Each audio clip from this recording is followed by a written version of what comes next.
buckle up, because it's going to be a long ride. It's going to be a wild ride. Nobody cares, but we're going to tell you anyways. This is Popcorn Chats. Righty, what's up everyone? Welcome back to Popcorn Chats. I'm Katie. And I'm MICHAE. Can you hear my fan in the background? No. I'm gonna turn it off. We're back with a new episode covering another season of Game of Thrones. Our rewatch is continuing on in anticipation for the August premiere of House of the Dragon. This episode is about season 4 of Game of Thrones and our rewatch. We're talking all about it. Spoilers ahead, not only for this season, but for continuing on seasons of Game of Thrones, because Michaela and I have both seen it all the way through, and this is our rewatch recap. One of our favorite shows of all time, if you're new to this new series on the pod. Thank you for coming back and joining us. You guys are seeming to really like this series here, so thank you. We're loving doing it. I am loving rewatching this show and being able to talk about it with you, because we didn't watch it at the same time. Here's the thing. Oh my god, that's so true. And now watching the same episodes at the same time together and then being able to talk about it with you. Yeah. Such a joy. And just rewatching this show. It's such a good show to rewatch because of all the new things that we're picking up. And then just the storytelling. I'm really appreciating it. I'm really loving it. I typically don't go back and rewatch things, but this one, it's like a must rewatch. I rewatch literally everything. I like rewatch things more than I watch new things, because I don't like That's new true things. for you, yeah. I just don't watch anything. We're just going to skip a check-in because nothing's really new with either of us, and it's late where Michaela is, so we just want to get a move on here. I hit 5,000 on YouTube, actually. That just happened today. Congratulations! Oh my gosh. Thank I'm so you. proud of you. So yeah, that's literally my only thing. And that just happened 3 hours ago. Wow, thank you guys for subscribing to MICHAE. Yeah, thank you. I'm excited. So anyways, yeah, I just finally had something to contribute to a check-in, so I just wanted to say that real quick. I'm sorry. I thought you said you wanted that's to skip okay. check-in today. No, I just thought, you know how sometimes our check-in can be 20 minutes, and mostly my do fault. soundbite. We can do soundbite check-in today. Yeah. So definitely. we gotta start with the 60-second recap. Good thing you remember this shit, because I fucking don't. Is it your turn? Please tell me it's your turn. I can't. It is in fact my turn. God. Okay, let me pull up my timer then. So if this is your first recap episode that you're listening to, I challenged Katie in our very first episode to give a 60-second recap of the first season of Game of Thrones, and now we've been alternating back and forth each season doing this. It's normally bad, but it's kind of entertaining to hear what sticks out for the season and what doesn't. All right, Michaela, are you ready? Yes, I am. 3, 2, 1, begin. So we start out, it's not even in the first episode, who cares about that? The second episode, Joffrey dies, R.I.P., but not really, he is poisoned, and Tyrion is blamed, and Sansa is whisked away by Littlefinger to her aunt's house, but her aunt is a nutcase, and she ends up being pushed out the moon door by Littlefinger, whatever. Littlefinger realizes that she's a real threat. Arya and the Hound are off on their adventures, Lilas to them, Brienne and Podrick are teaming up this season, love to see that. Jaime is stuck between Cersei and Tyrion. Tywin is being a dickhead with his incestuous family. Jon and Ygritte are separated. They are no more. And then later, R.I.P. Ygritte. And Bran is off doing fuck knows what. Theon is now not Theon, he is Reek, because Ramsay Bolton is a fucking psychopath. Dany has freed more people, but then some people are like, wait, we don't really know if we like this. Grey Worm and Missandei are starting to vibe with each other, and Ser Jorah has betrayed Dany. Cut off. Ooh. Sorry, I gave you I a feel little. that was actually pretty good. I gave you a little extra time to account for the lag between us. But yeah, that was really good. I enjoy your recaps a lot more than mine. I'm sure our listeners do as well. That was very impressive. I feel like yours are very chaotic. Mine are chaotic, but yours are succinct, and you cover at least more than one fucking storyline. I get hung up on one, and I just stick with that the whole 60 seconds. But then I realized I forgot, what's his face? Stannis. Sorry to that man. Who fucking cares about him, Stannis? Get out. Lots going on this season. Lots of continuation with some of our favorite people on the show. I kind of agree with you. You know, we were talking a bit, obviously, while watching this, and Michaela mentioned that it's a bit of a slow start to this season, and I think I agree. Like, minus the Purple Wedding. Purple Wedding's kind of cray. It kind of goes like from a simmer to a really hot, like overflowing boil by the end of this season in a lot of different ways and in all different places of the Seven Kingdoms. You know, everything's kind of coming to a head. Halfway through the show at this point, we're very deep into these major storylines with our favorite characters. Storytelling is really important, and things are starting to pay off that have been building up throughout since the beginning. So it's very fun to watch. Lots of death this season, of course, because of it's Game of Thrones. Obviously, lots of death, but lots of prominent people passed away this season. We'll get into that. Yeah, I don't know. What do you want to start with? Well, I feel like we should start with standout star and standout scene before we jump into everything else. Good plan, good plan. Who is your standout star this time? I'm very interested to know. Why don't you go first? Oh, are you sure? Yeah, because I literally don't have one. You don't? No, I didn't feel like anyone in particular this season's storyline like stuck out to me. And honestly, if I was going to pick, it was going to be Tyrion just because he's my favorite character. But like, do I necessarily think that like for this season specifically, was he like the absolute standout to me? Like in past seasons when I've chosen my people, Dany, Tyrion, Marjorie. Like, I don't necessarily think they had one of those kind of like Tyrion had one of those kind of seasons, but he stood out to me because he's my favorite. Okay. So I don't really feel like that's a fair comparison, I guess, this season. I did actually really enjoy Ramsay just because he's fucking insane. But again, like, is he my standout? Not necessarily. So I don't know. I didn't really have one person that overshined everyone else. I get that. I think that makes a lot of sense.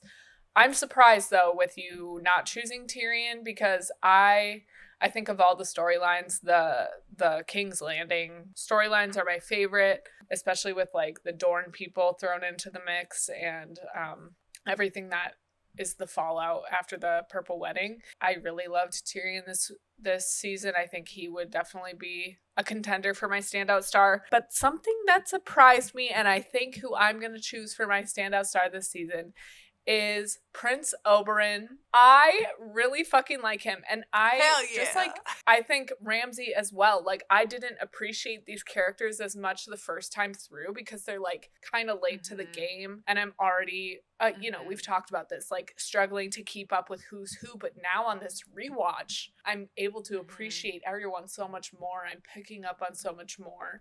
And I really, really love Ramsay. Obviously, like, he's a horrible person, but the performance by this actor is fucking Emmy worthy. He's incredible. Him and Theon both in this season are insane together. I don't know how they didn't get nominated. Yes. Because they truly delivered outstanding performances. They heighten each other's. I love their dynamic and just that new character. But then Oberyn, I did not really appreciate him as much the first time around, but we love the fucking bisexual representation that is Oberyn and his lover from Dorne. And just Oberyn as a character in general, I fucking love the moment with him and Tyrion when Oberyn tells him that he'll be his champion. And I think just like the first time through, I was like, who the fuck is this random guy? Like, I don't really understand what's going on. Why do we care about him? But it's like a full circle moment. It all leads up to him like deciding to be Tyrion's champion for the trial by combat or whatever. And I just think it's such good storytelling and just his character is really well done. And I think the actor does a great performance. I love Pedro Pascal and I love him in this role. And I totally agree with you. I did not appreciate the Martells enough the first time around. And I thoroughly enjoyed them this season. Also, that got me thinking, where did Bronn go? I'll just touch on this really quick because I don't necessarily feel like it's that important to come back to. Tyrion's whole trial by combat situation. How is that allowed that he just gets to choose someone to like fight for him to the death and then like prove his innocence? And I get the person like has to agree. Really, Bronn's only moment in this whole season is when Tyrion's like he tells Jaime to get Bronn for him to be his champion again because he did it for him the first time when he was on trial and at the Vale with crazy Liza. But Bronn comes back and he's like, I love you, bud, but like, what would you do if you were in my situation? I just like, this doesn't make any sense. I'm gonna choose to keep living. Just because my odds are better to not fight for you than to fight for you. I appreciate that moment because it's such a good, like, that is Bronn's character. He makes the choice that the character of Bronn would make. Okay, standout scene. I have two that I literally couldn't pick from. I literally couldn't make myself pick. And those are going to be, one, of course, a Tyrion scene. Tyrion's trial and his confession when he is finally so fucking fed up with everyone in this trial after Shay gets on the stand, just annihilates his character, lies to everyone.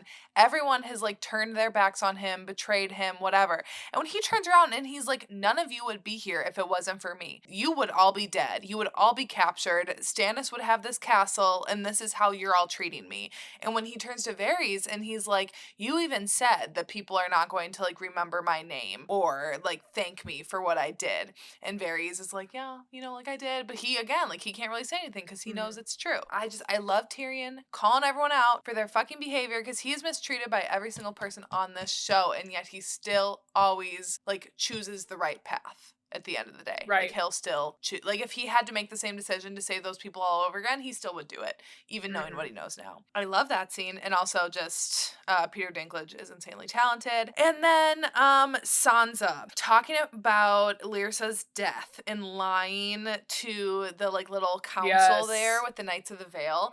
And seeing her cry and, like, become emotional and spin this whole tale about Littlefinger and Lyrsa and herself. And then when that woman hugs her and she's turned around to look at Littlefinger and you see him watching her and he's realizing, like, I can't control her. Like, she is not just a pawn like I thought she was. She is not just a helpless, silly, foolish girl who just, like, wants to be married, wants love, wants to have babies and be a queen, whatever. She's, like, an actual player. She's smart.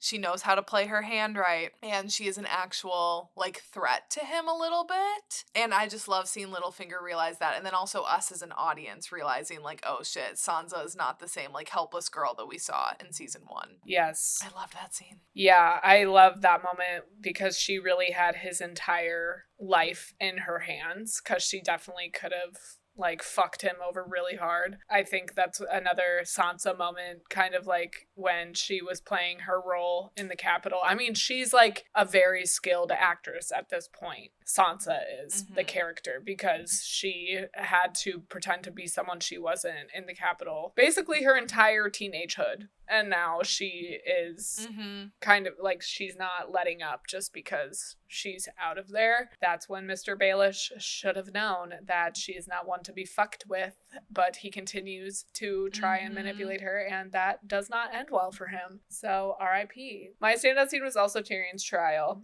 I love when he's like, I wish I was the monster that you all think I am, because I would have loved to be the one who poisoned Joffrey. And I just like how that ties into him and Oberyn's conversation in the dungeon when Oberyn says that he'll be his champion, and he's like, everybody called you like this monster, and I was so excited to see this beast when I was a kid visiting here, and then you were just a baby with a big head, and like you were just normal. Tyrion's journey really comes to fruition in this season where he's just like, fuck everyone, I am who I am, I'm not gonna apologize for it anymore. Like, what am I supposed to apologize for? Something that I literally can't control. Right. When Jaime's like, bro, he didn't try to kill our mom. He was an infant.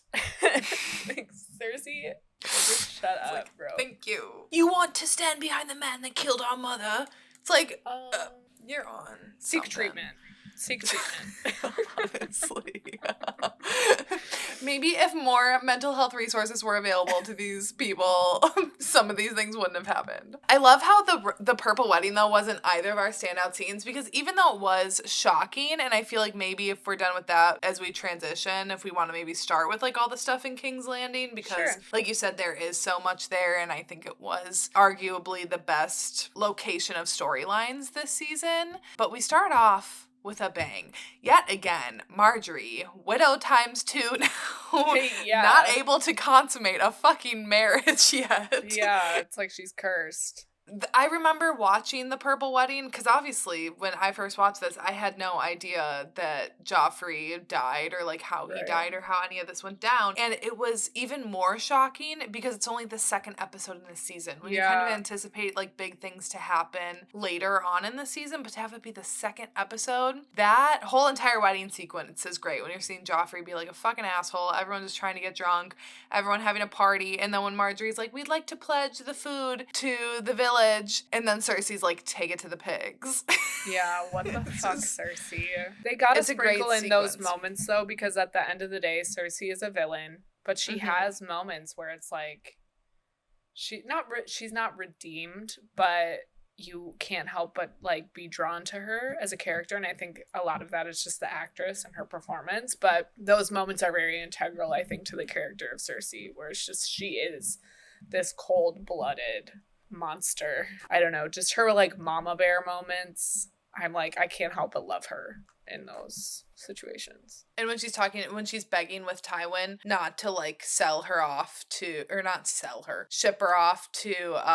what's it called, with Prince Loras, like marrying him, Newgarden. Oh yeah, yep, Highgarden. Yeah. And saying like, my first son is dead, my daughter was sold off like cattle to Dorne, and now Tommen is like my last child that I kind of have a hold of. And she's like, if I leave and Marjorie and you fight for him, there's gonna be nothing left for him. And like, you do see that she genuinely cares about them, and I think truly they ultimately are the only people that she does actually love and care about. I do think she has a love for Jaime, but I don't think she would sacrifice herself for Jaime like she would sacrifice herself for her children. I do have to say that one of my favorite scenes this season too was just seeing Jaime and Tyrion interact, because we've seen them interact before, but I feel like this season they were able to have a different level of like vulnerability with each other, and I think we're obviously getting deeper into Jaime's character and seeing more sides of him that we haven't seen before. Like, we started to see with Brienne, but I just feel like we're kind of building on that character development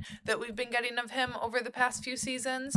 And I liked their conversation in the dungeon, and, you know, even like how he defended Tyrion to Cersei or to Tywin. I just liked seeing him almost like pick Tyrion's side. Family dynamics in this season are very, very interesting. It's the first time since the first season that we're seeing them all together, the three siblings, and then their dad is thrown into the mix, and the dad is like not on anyone's side. Jaime is his like golden favorite child, but he's still like a dick to Jaime and is kind of like controlling him and everything. Yeah, it's very interesting seeing them all interacted. I love Jaime's character development in this season, and he does make a choice, you know, he really does choose Tyrion over Cersei the moment that he promises to his dad that he'll go to Casterly Rock as long as Tyrion gets to go to the Wall. That's him giving up being by Cersei. So that really is him making a choice there, which is very interesting to see. And I don't think he would have done that without his experience with Brienne on the road. Yeah. Losing his hand and training with Bronn. I really love watching Jaime in this season. And again, it just makes me annoyed about the way that he ends because it's so much character development. It kind of reminds me, this is so different, but like Alex from Grey's Anatomy, it's like so much fucking character development just thrown out the window just so he like ends up with the person he started with. It's like that's not what we want. It's so frustrating. He deserved better. Maybe. Not really, but you know what I mean. I think he deserved better. In episode 1, an interaction that I love that Tyrion has is Tyrion and Sansa. When obviously Sansa is grieving, obviously, the loss of her mom and her brother, and kind of just like all hope. I feel like all hope is kind of lost for Sansa at the beginning of this season. And when Tyrion admits that he admired Catelyn, I just thought that was a really great small moment of just acknowledging the fact that, you know, that he respected her mother, that even though she had taken him prisoner and stuff, that he could still respect her and admire her. And I just think because a lot of the times, you know, women don't get the recognition that they deserve, and the fact that Tyrion was like willing to admit that, I just liked that moment. I thought it was nice. Yeah, and he's such a no bullshit person. Like, he's not gonna be like, your mother was amazing and I was best friends with your brother. Like, he's like, yeah, your mom tried to have me killed, but I did respect her. Like, she was a dope lady and she loved you very much. He's so genuine. And then also at the Purple Wedding, when he's like, just be grateful it's her and not you. At least it's not you marrying that prick. So, you know, they're still like a somewhat united front, even though Sansa's still very much mourning the loss of her mom and brother. And then the other kind of like Lannister interaction that I loved was obviously Jaime and Brienne sending them off, or when he sends her off to go find Sansa, and like honoring his word with her and Catelyn. And when he gave her the blade and the armor, that moment, like, it gave me chills because I fucking love Brienne and Jaime together so much. And then especially when she named the sword Oathkeeper, and you could just tell like how deep that resonated with Jaime to know that like for the first time, if almost ever, is he keeping his oath, and that he's not just the Kingslayer, you know, that he is a man of honor, even if other people won't ever see that. He himself can like acknowledge that because people around him realize that there's more to him than that single action of killing the Mad King. Right, yeah, and that also comes into play a lot for Jaime's character this season, because he's very concerned with his image regarding, you know, Kingslayer and all of that, and he doesn't like that is what is attributed to his name. His dad is asking him to break another oath, leave the King's Guard and take a wife at Casterly Rock. So he's like, I don't want to be known for just breaking all of these vows and all of these oaths. And it's interesting for his character. And then also that moment when he says to Loras, you'll never marry her, and Loras is like, and neither will you. It's just like, ooh, shit, bro. Shots fired. Jaime, I love you, but stop fucking your sister, bro. Like, come on. And yeah. Cersei and Brienne at the Purple Wedding. Cersei and Brienne's little confrontation too. The Purple Wedding is so tense. So tense. And they really just make you hate Joffrey, like, right up until the bitter end with his dwarf play that he puts on, and then him like making Tyrion pick up the goblet, and then when Sansa picks up the goblet for Tyrion, like that's just another moment where it's these two are in this shithole together. I know, they really are in it together. They're like the two mistreated stepchildren in King's Landing that they just have to bond together. And I love then like in the 8th season during the long night when they get to like team up again. Ugh, I love them. I really do. Which sounds weird because it's like literally a child married to an adult, but it's like obviously not in that context. Ship them. Their relationship, not romantic relationship, but like friendship, camaraderie that they build is so great. In such a bad situation because they're both so easy to hate. Especially Tyrion, like he again is just this monster that everybody wants him to be, but he's not like that. And Sansa sees through that bullshit. Everybody's like, she's the daughter of a traitor and sister of a traitor and all this stuff, and Tyrion's like, bro, she's a kid, like relax. She's a literal child. Like, what the fuck? I don't know, I feel like Joffrey is top like 5 most satisfying deaths of this entire show, and it does really come out of nowhere, going back to what you said earlier. Like he's just such like an everlasting presence with the few bits that we get from him, and it's just like you think he's gonna kind of last longer than you would like. And I mean, he did last longer than I would have liked. But, like, I don't know. It does make sense that he bit the dust because he was very unlikable, not just to our favorite characters, but just everyone. Like, everybody fucking hated his ass. I am tallying all of the deaths, or, like, important deaths, kind of, you know? Like, I'm not, like, the one watcher on the wall, like, that dude, like, I'm not counting him and stuff. But I'm counting, like, all the major character deaths for us to talk about in our episode 8, like when we get to the finale, like all the deaths. I was just saying it is so satisfying too, the way that he dies. I'm glad that it wasn't like a quick death and that it was him choking to death right there, turning purple. It was very satisfying to see. In front of everyone, like everyone seeing him in that low moment there. Couldn't get any better than that. He probably shit himself too, which is funny. But then another thing with Sansa in King's Landing, just the fool that she saved. I think that was season 2. Season 1 or 2. Him coming back into the mix. I think shows like this that are running long enough where stuff like that can happen and things kind of come back in satisfying ways like that is so awesome. And ultimate fuck you moment when Peter kills him. Hate that shit. Yes. I fucking hate Littlefinger. He's one of the villains that I watch where it's like I don't enjoy watching him when he's on my screen. Like I love watching Varys, which like Varys isn't a villain, but I'd say he's like very morally gray. And I enjoy watching Ramsay. Ramsay is a piece of shit, but I do enjoy watching him because he's so crazy. Even Joffrey, there's a certain level of enjoyment that you get from watching him because he is so like unhinged and absolutely psychotic. Where Littlefinger is just like he just gives me like the heebie-jeebies. Like he just grosses me out. I don't like him. Yeah, I don't like watching him. I really also love watching Cersei as a villain, and Tywin too. And then the allyship between Varys and Tyrion, again, like Varys looking out for Tyrion in that moment in the trial when he's like, you told me, or whatever. He's like, did you forget what you said to me after like the battle at the Blackwater? And he's like, unfortunately, I never forget. Ultimately, like that coming back around for Varys, like helping him at the end of the season, helping him to get out, and then Varys eventually leaving King's Landing. So we get Littlefinger and Varys both leaving King's Landing, one with Sansa and one with Tyrion. And I think that's very interesting because these two men are both... Peter Baelish is very self-interested, and that kind of influences his reasoning for leaving King's Landing in the Lannisters. And Varys is I would say more he's into like self-preservation, but then he's also like looking out for what's best for the realm, and that influences him to leave. I don't know. I like it. I really do enjoy Varys as a character, and just those two characters being kind of the main players in the Game of Thrones. They influence so much. I mean, I have a couple things about like Cersei and the Lannisters. Just like watching her mourn Joffrey, even though she knows like he fucking sucks. I mean, it's still like her kid at the end of the day. And when she says, did Jaime avenge our son? It's like, dude, relax. And then not them fucking in front of their dead kid. They're fucking dead incest, baby. No. Can we not? Oh my god. Can we not? Oh my god, how was I about to move on without even talking about the ending of the season with the Lannisters? But yes, yeah, 1000% rotted. I mean, already rotted. Find someone else that's not your blood to fuck. Yeah, and don't fuck in front of a dead person. You're dead incest, baby. Yeah.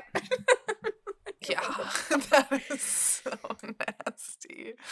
This is why this show is so crazy. It makes you feel crazy because they have moments like that where Jaime's like literally, I would say like assaulting his sister because she's saying no and like it's not right and stuff, because obviously she doesn't want to fuck in front of her son who is dead. But then cut to Jaime just doing this profound little moment of like giving the Valyrian steel sword and armor and Podrick to Brienne. Like, why do you have to be so cute like that? But also a sister fucker. Like, what the fuck? Oh my god, I freaking loved when Podrick showed up and he called Brienne sir. Yes, I love that duo. Me too. And again, then I think ahead to like other moments that they have coming up that it just makes me like so look forward to those. Jaime and Cersei are just, find someone else, bro. It's not like either of you two are ugly and like you're the only people that you can get. Like you can find someone else. Right, exactly. Please stop. Yeah. This is not really related, but I would just like to say that I think top bitch of this season is Maester Pycelle. I hate that old crusty fuck. I don't like him. He's kissing everyone's ass. No one fucking likes you, dude. You talk too much. People are like, when Tywin's like, play the music so this fuck stops talking. Yeah. I do kind of love how much everyone like hates him though and doesn't hide that disdain, because I love seeing him just get roasted by people. And then when Tyrion says to Jaime like, you literally get to kill the king, lose your fighting hand, and fuck our sister, and you're still dad's favorite. So I don't know.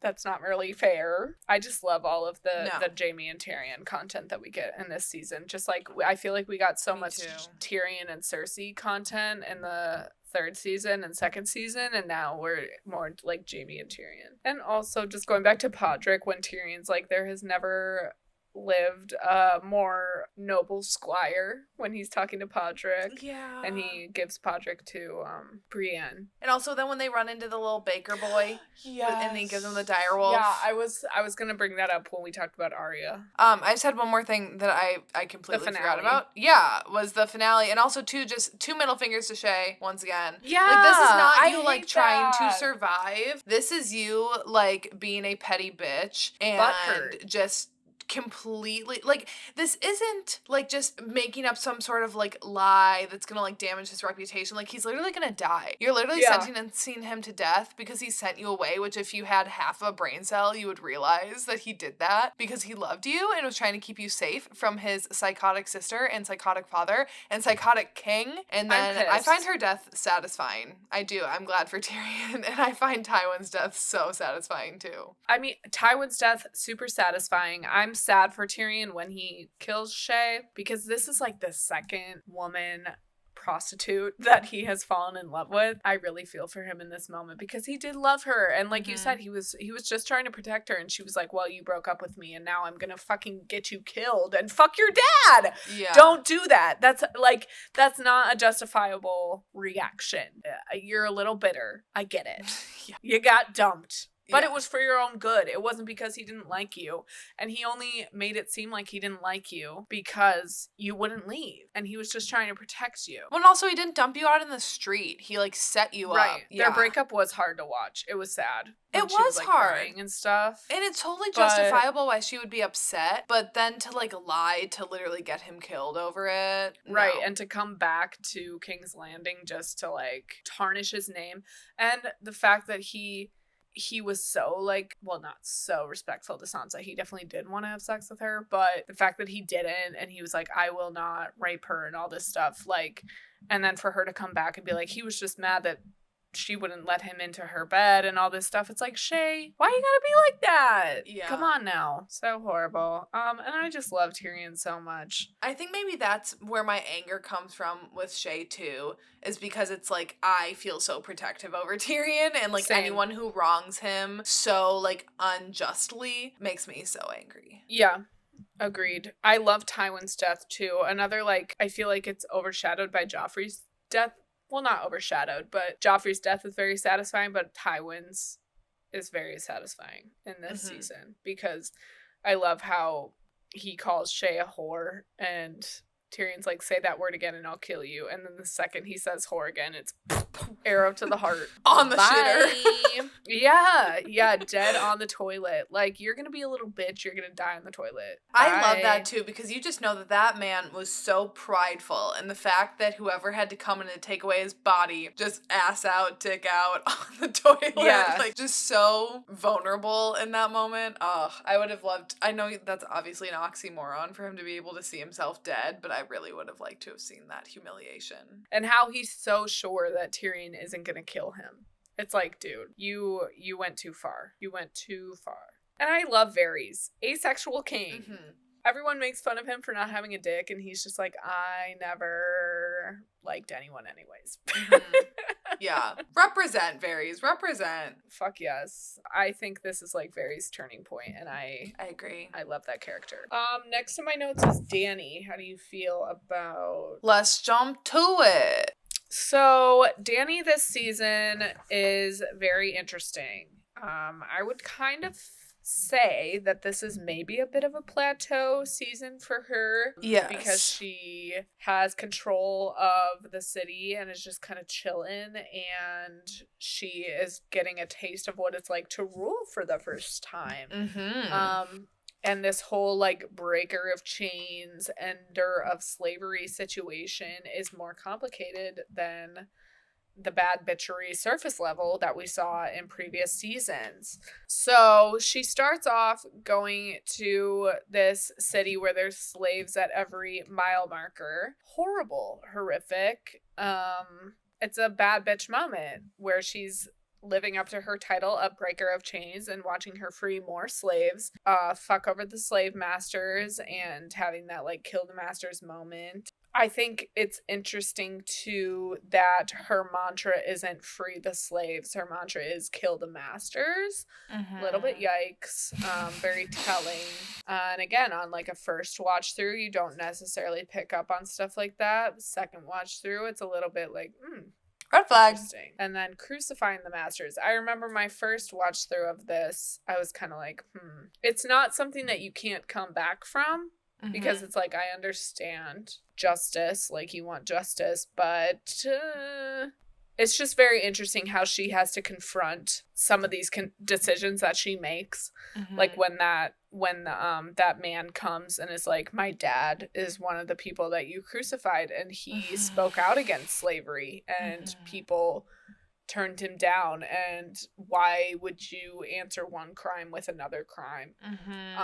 That's kind of the first moment, not the first moment where she's like challenged on her pursuit of justice, but a very crucial moment for Dany's storyline. Again, I just wish her being like questioned and like stood up to about this would have changed her mind, like Jorah changes her mind in that one scene where he's like, maybe we should give them the chance to stop being slave owners instead of just rounding them up and killing them. And she is like, yeah, you changed my mind. Love that scene.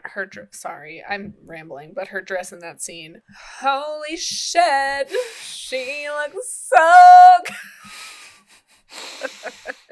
Do you know what dress I'm talking about? Where it's like her yeah. Well, she wears a lot of dresses this season. Like, what am I looking for? Well, okay, in that scene, she's wearing like a dress where it's like titty cover, and then her like tummy where it's like her chiseled, like defined tummy is showing. Ugh.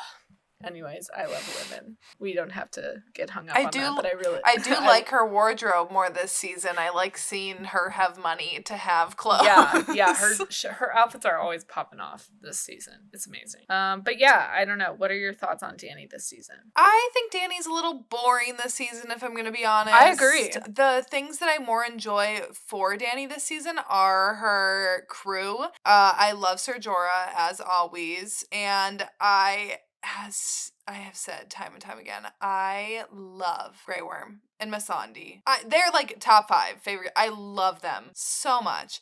And I love seeing the beginning of their like little vibes with each other, even though it's small. I just love that they're starting to turn from being like more just having storylines to do with Dany to having storylines that are individual to themselves, and like seeing them become more standalone characters in that way. I freaking love both of them, and I love seeing those vibes planted. I do think it's interesting with the dragons too, how they're like very out of control this season, and how it's talked about how like she can't control them, and the fact that she is like this breaker of chains, and then at the end of this season she ends up putting her own children in chains, and that she had to like make that very difficult decision. That makes me so sad, seeing those dragons like fight against them and be like, Mom, what are you doing? Like, oh my god, that like it breaks my heart. Obviously I know it's literally CGI, but I can't help the way that it makes you feel. Yeah, definitely. And yeah, I don't know, I think Dany's fine. I think it is like a very interesting conversation when the one man comes and says, you know, like, I had a purpose when I was a slave, and like these children loved me, and I had a home, and I had this, and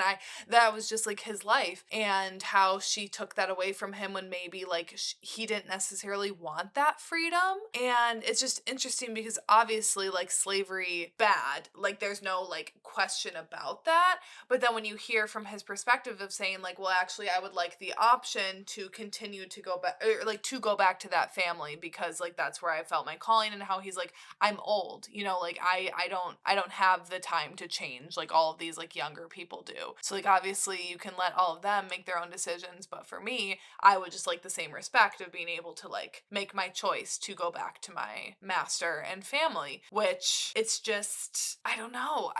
That conversation is definitely very complicated and like two very different sides. And it's not black and white, and it's like this, you can't just do an action without, I don't want to say like repercussions or consequences, but there's fallout and there's different situations and things that are gonna like happen as a result of your decision making. And majority of the slaves that are freed are like grateful about it, but then there is this fallout of people who just like don't really know what's going on, and like there's this kind of disorganization and stuff that she might not necessarily have thought about or anticipated. Same with these dragons just kind of wreaking havoc and like killing this man's whole flock of sheep. And it's good for her, you know, in episode 6 when she's like, I'll pay you like 3 times their worth or whatever. It's like at the end of the day, you know, she has a good heart and she wants what's best for people, but her, you know, I find myself always on Dany's side. And even my first time watching through this, I remember just having issues with her pursuit of justice. That's the only thing that I kind of like get hung up on. And then she has these moments where it's like, yeah, my dragons like killed all your sheep, so here's like 3 times as much. And it's like, that's what makes her so lovable and makes you still root for her at the end of the day. But then these decisions that she makes that are a little bit more complicated than they appear on the surface level. It's like, you know, she's imperfect. She's not this like completely, you know, amazing, good character. And that's what makes her so awesome. And I just always kind of thought she would overcome that. But the fact that she like regresses and sinks into that, and that's like her Achilles heel that results in her downfall, fucking sucks. And I will never let up on that. I know that this rewatch, I'm picking up on more things, and I'm like, okay, I get it. It was always there, but I will not ever be okay with the 8th season, and I don't want to like go on a rant again this episode, but we'll have plenty of time for that in season 8. Yeah. That episode's going to be like 3 hours long. I think too this season, the thing that I didn't necessarily connect with Dany as much on is that I do think she's definitely hardening her edges more, and she's putting up more walls between her and other people. And I think just like almost with the audience, I think part of her charm and appeal was that she had like a soft heart for people. And I do still think she does, obviously with her pursuit of freeing people. And as you said, paying that man for his goats that the dragons destroyed. I just think there's almost like a coldness about Dany this season that she didn't used to have. And I think that carries forward. Like, I think from this point out, you know, Dany does have a sense of coolness about her. And like I think back to the 3rd season, like even when she like Dracarys is that man and like takes the Unsullied, she still just has that like bit of warmth to her, where this season I find it lacking. Yeah, this is definitely kind of a turning point for her, and she does have to make a lot of tough decisions. I think it is just her first experience with having to rule, and she does have a huge following and devoted group of people now like relying on her. You know, a really hard decision is, like you said, chaining up her kids, her dragons, and then sending Ser Jorah away and finding out like her most trusted confidant has been spying on her, or originally was spying on her. I think this season is definitely, we're seeing that colder side of her. So I'm kind of interested to see how things continue. How do you feel about her sending Ser Jorah away? I don't know. I think Ser Jorah's a little bit of a bitch. He's old. I don't like why he is like in love with her and all this stuff. I know he's not like necessarily making any moves on her. I just think it's a little weird to see him all butthurt when she fucks Dario, which, girl, fucking get it. He is so fine when she's like, take off your clothes. Like, hell yeah. You better take control. You know Dany's a top. Period. Oh, 100%.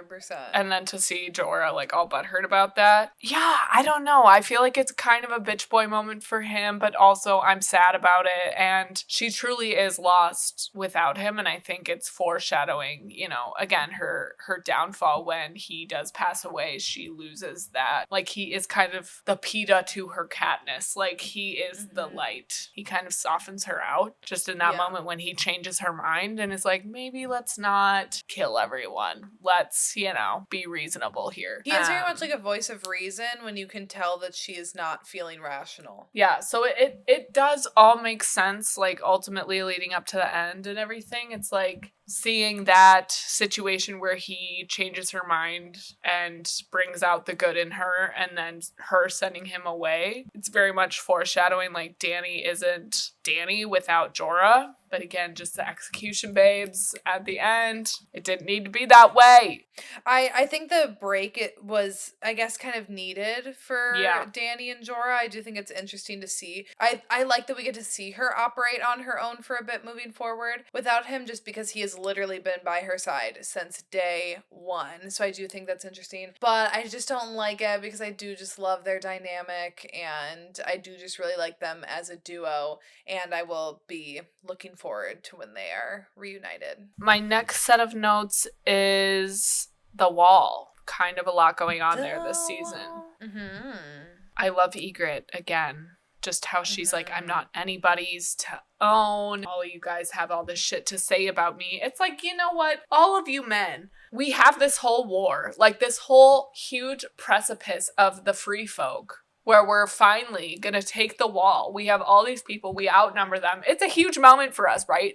And all y'all can think about is the fact that I fucked someone. You have all this stuff to say about my ginger bush and all this stuff. It's like, can you please shut the actual fuck up? Justice for Ygritte. I hate that she dies. Hate her death. I mean, I love it and I hate it. I love her on this rewatch. I love Ygritte. I love Ygritte and Jon together. I actually really enjoyed our time at the Wall this season. Me too. I talked about in past seasons that whenever we see the snowy landscapes, we're like, oh fuck, we're in for it, because we don't love the Wall stuff as much. Like we don't fuck with the Men's of the Night Watch. It's boring. But this season, I found it especially interesting. Obviously, Ygritte, I talked about this last season, that I really find her, like, she makes me like Jon even more. Like, I do like Jon on his own, but seeing the two of them together, they just have, like, such a great dynamic, and you can totally tell why they're married in real life. Like, their chemistry is just unreal, and I just like what she does for his character and what that brings out, and I really enjoy them. Her death gets me every time. I did shed a little tear today when I was watching it, just because it does make me emotional seeing her die in Jon's arms, and then when it like kind of slow-mos around them and like fades out the background a little bit and just really focuses on them, and it's just like another loss that Jon has after he's already had so many, but this one was like right there in front of his face. Oh, it's so hard to see. It is. R.I.P. Ygritte. You are thoroughly missed, because I fucking loved you. Yeah, and their bond and relationship really does foreshadow, or not even foreshadow, but like set up the union of the Night's Watch and the Free Folk kind of joining together to fight against the White Walkers that comes later on. I think without the two of them like getting together and Jon like willing to humanize this group of people, that sets the tone for everything else. And I love the ginger man. It's just crazy because like my first watch through, I'm like, fuck this guy. But now watching him like go through and like fight everybody, I'm like, you go! I love you! Like, kick some ass. Yes. It's crazy because this time I'm like rooting for both sides. Yeah, that episode, was it episode 9? 9.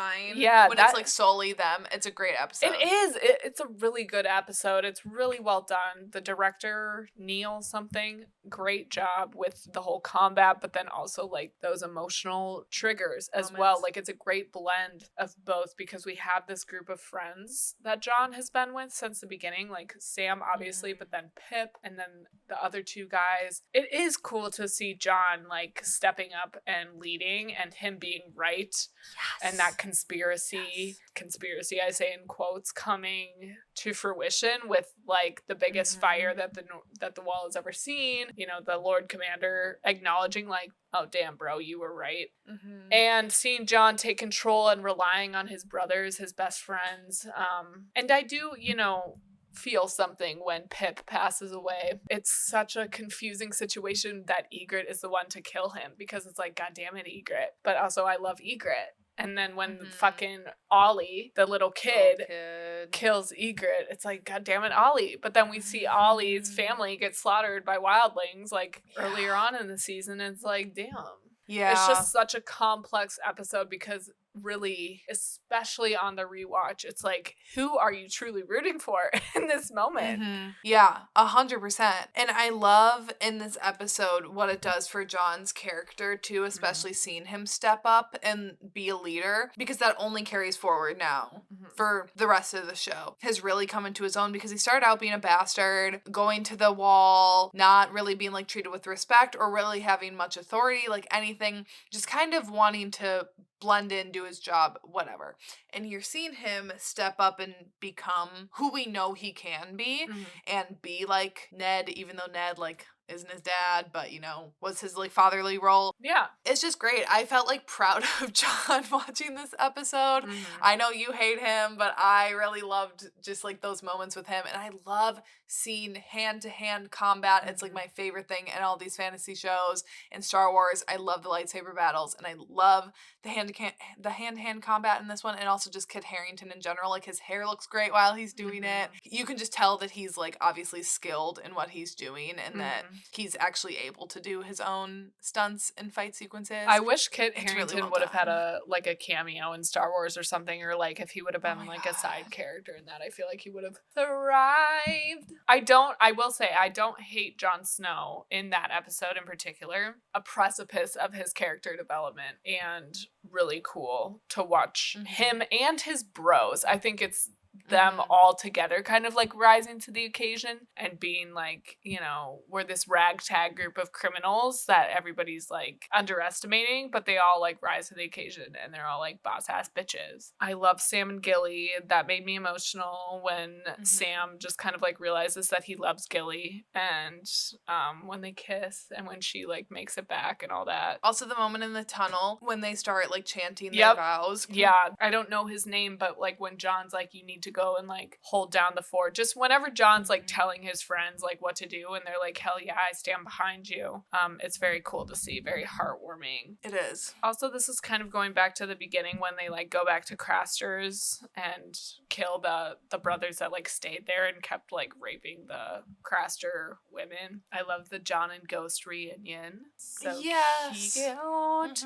And I'm proud of them for burning Craster's keep, and I just feel like truly no one suffers more trauma than the women in this show, and justice for all of those women. But I love that the men like went back there and helped them, because it really solidifies them, and it separates them from like, okay, these are the criminals that just like got sent to the Night's Watch, and then these are like the legit like good-hearted men. And then when we get to see those good-hearted men like fight against giants and mammoths and the wildlings coming after them, it's like they've come so far as a group. Yeah. And I did not remember Stannis coming in. I didn't either. I was like, who the fuck is that? I know. I was like, okay. Seeing this army come in, I was like, literally who is this? Yeah. He was the last person that I would have guessed. I just did not remember that, period. He's such a forgettable man. I was just gonna say, what did Stannis even do this season? Like, I couldn't tell you. He and Sir Davos went to, like, ask for money. Yeah, and they got fucking rejected. That was embarrassing. And the Red Woman is obviously planting seeds that, like, she needs to burn their daughter, but... Yeah, I just feel like he does not deserve Sir Davos as this guy that's, like, riding so hard, going to the bat for him, like, every single fucking time. It's like, dude, Sir Davos, justice for him. He deserves so much better. I love Sir Davos. Me too. My next notes are on Arya. Hell yeah. I love that she got Needle back. I love that this season. You know what okay, I love Arya and the Hound. I love this duo. Yes. This is like arguably my favorite duo. I love this duo. I love Brienne and Pod. So good. Oh, there's so many good little tag teams up in here, but Arya and the Hound. My favorite line, Arya's like, he killed Blommy. It's like their first moment together in this season when their heads pop up and they're like looking, and she's like, he killed Blommy. And the Hound's like, what the fuck's a Lommy? I just love them because it's so like opposites attract, but yet they actually have like a lot in common, I think, at their core, and they're just so fun to follow along on this journey. That I love that they have those moments of like humor between the two of them, and that they go back and forth. Like, obviously when she's like, I'm adding your name to my list, and he's like, okay, yeah, cool, fuck you. But then they have the moment when she's asking him to like, please let me help take care of your wound, and like, I think we need to like burn it, and he's like, no. And he opens up about obviously how horrible his childhood was with the mountain, and that like brotherly feud that runs so deep that we see play out obviously in throughout the seasons, but obviously then in season 8. And oh my god, I just realized when we were talking about King's Landing, we didn't even talk about Oberyn getting his head literally exploded. I hate that. But yeah, I love how they have moments of vulnerability like that together, where you can tell that like they genuinely have a relationship forming, but then they also still have that like love-hate kind of relationship. And then when they show up to the Knights of the Vale and they find out that Lyrsa's dead, Arya just busts out laughing because it's like they have come close so many times. Yes, that blue balls moment again. Yes. So funny. He'll say sometimes like you're learning and all this stuff, like she knows where the heart is, and Arya getting to kill Polliver, and kind of she's checking people off of her list, and then the Hound like validating her list and kind of respecting her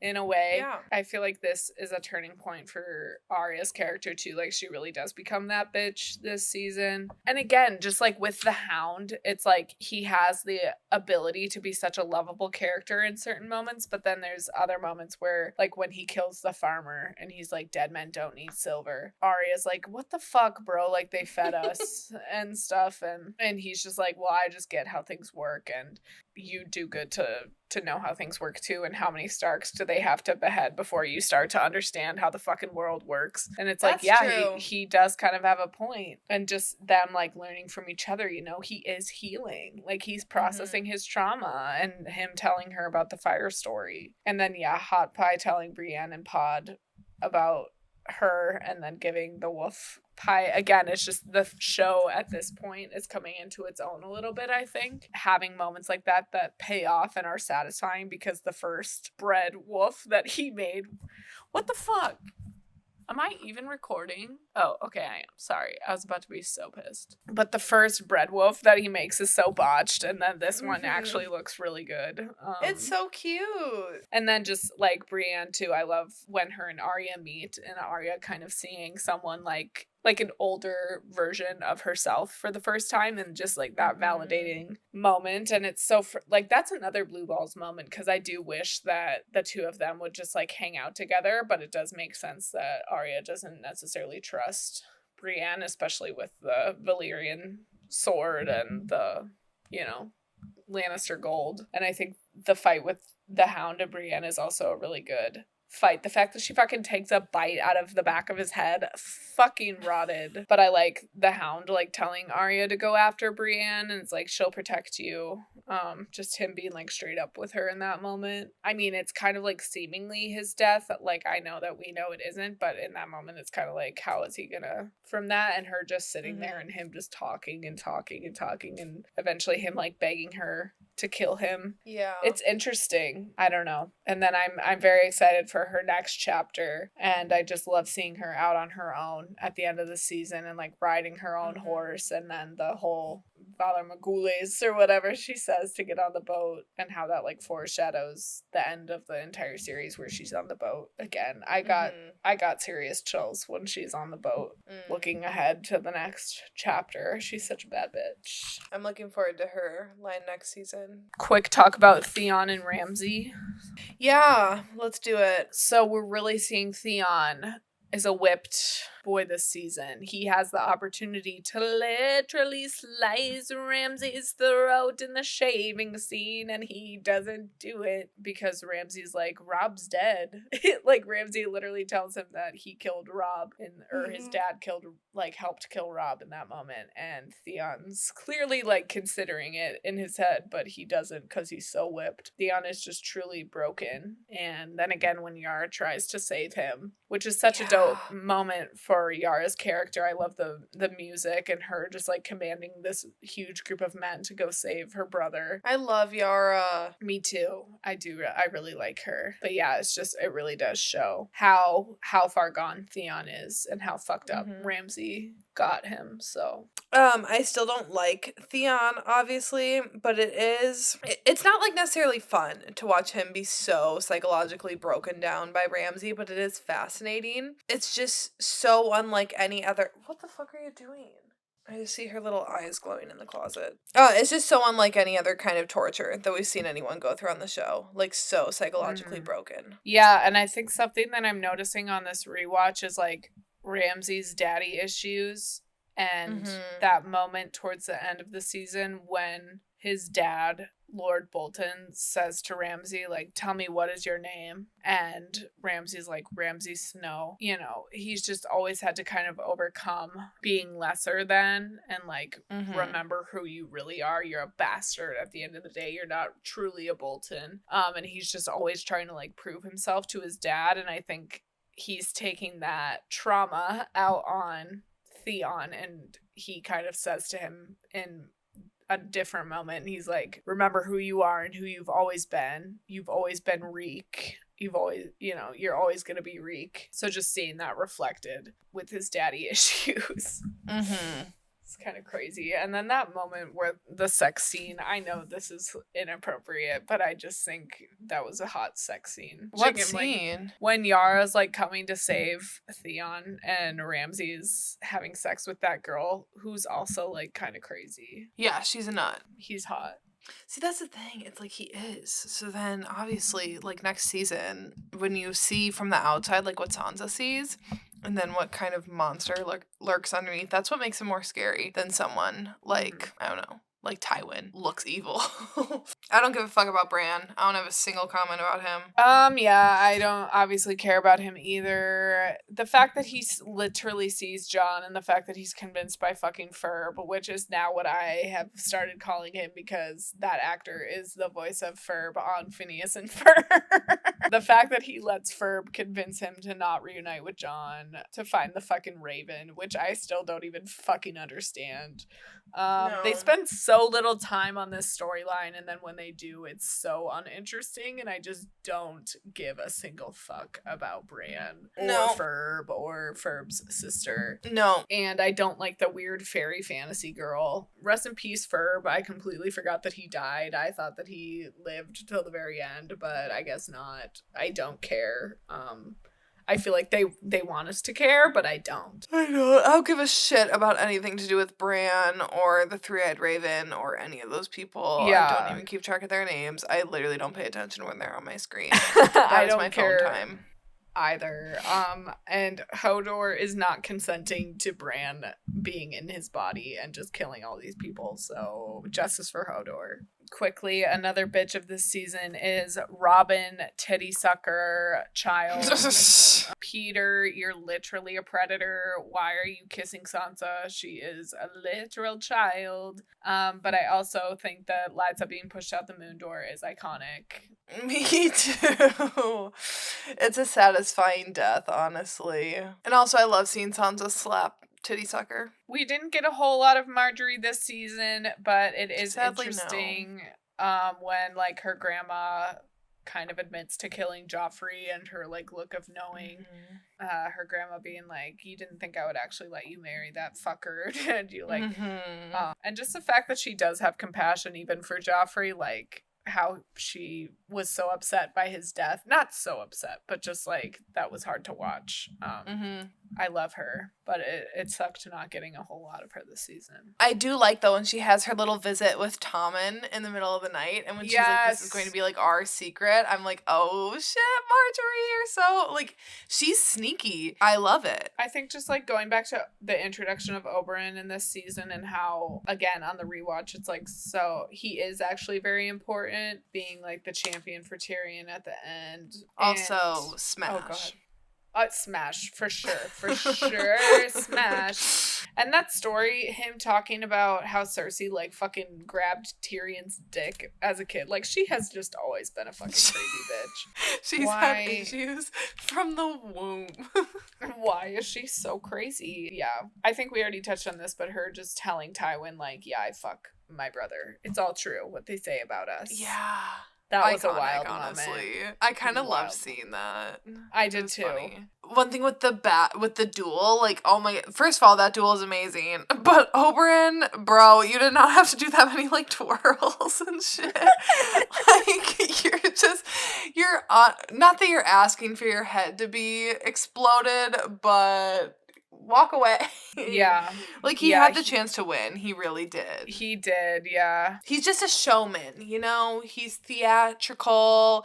He's a little extra. And I wouldn't expect anything less from him. And even, like, his death was a theatrical death. What a bad way sad to go. See him go. Yeah, oh my God. Ouch. That, like, makes my head hurt just thinking about it. But also we see the Mountain begin, like, his zombification process. I forgot about that. But this fucking crazy man, I don't like his... I mean, we get his introduction at the end of the season, and I don't like him in the next season. But I also like seeing Maester Pycelle get pushed aside because fuck you. I think actually Oberyn was one of the only introductions too. I know I've been trying to keep track of like who we're introduced to this season. I think the Martells were like one of the only big intros, and obviously Oberyn R.I.P. and Miss Martell comes back into play later. Yeah, not really a big season for introducing new characters. Yeah, which I appreciate. I mean, I don't like getting a ton of new characters when we already have so many. I like how much other characters are built upon in this season. We will be back next week covering First Kill, which is a new show on Netflix. Yeah, gay shit.